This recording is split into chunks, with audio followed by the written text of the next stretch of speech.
a year. Ha ha ha, isn't that great? Illinois Republican Congressman Aaron Schock sits on the House Ways and Means Committee, and he joins me now. Congressman, good morning.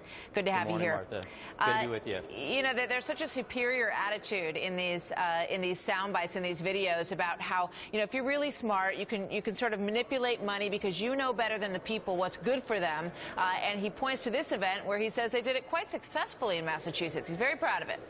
You know, Martha, it's emblematic of liberals in Washington. They just simply think that they're the ruling class, that they're smarter than the plebeians back in our relative states, and that, you know, it's up to them, the ruling class in Congress and the federal government, because the American people are just too stupid, that they have to tell them what kind of health care to buy, what kind of food to eat, what kind of schools for their children. It's emblematic of the nanny state, and I think it's what the American people overwhelmingly push back from a week ago in the overwhelming elections in the House and the Senate, and why people are so taken aback by the liberalism of the Obama administration.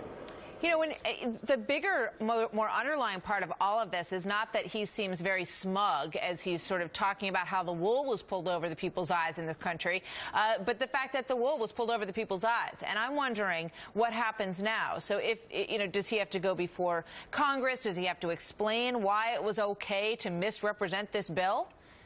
Well, I think, first of all, the shame should be put on the legislators. I mean, this was a legislative malpractice on the part of Democrats who ran the House and the Senate at the time.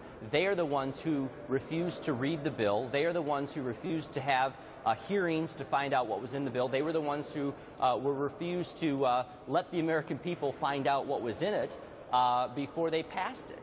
And so they are the ones who really are at fault. This idiot gladly took $100,000 from the federal government, who was willing to pay him to say these outrageous things and put together this awful law.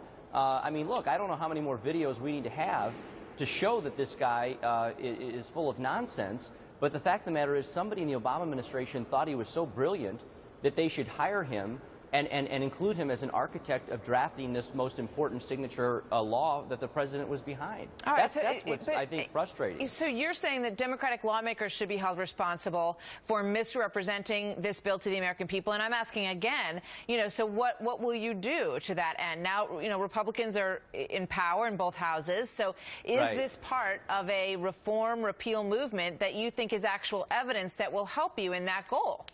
Absolutely. Well, you know, believe it or not, when I was in Congress in my freshman year, I was like 434 out of 435 in seniority when the Congress voted on Obamacare. Today, I'm like 230 out of 435. What that means is that half of the Congress wasn't here when Obamacare passed, and the reason, Martha, is because House members and Senate members who've had to go to the elections, go to the polls and defend Obamacare have lost overwhelmingly in the House and the Senate.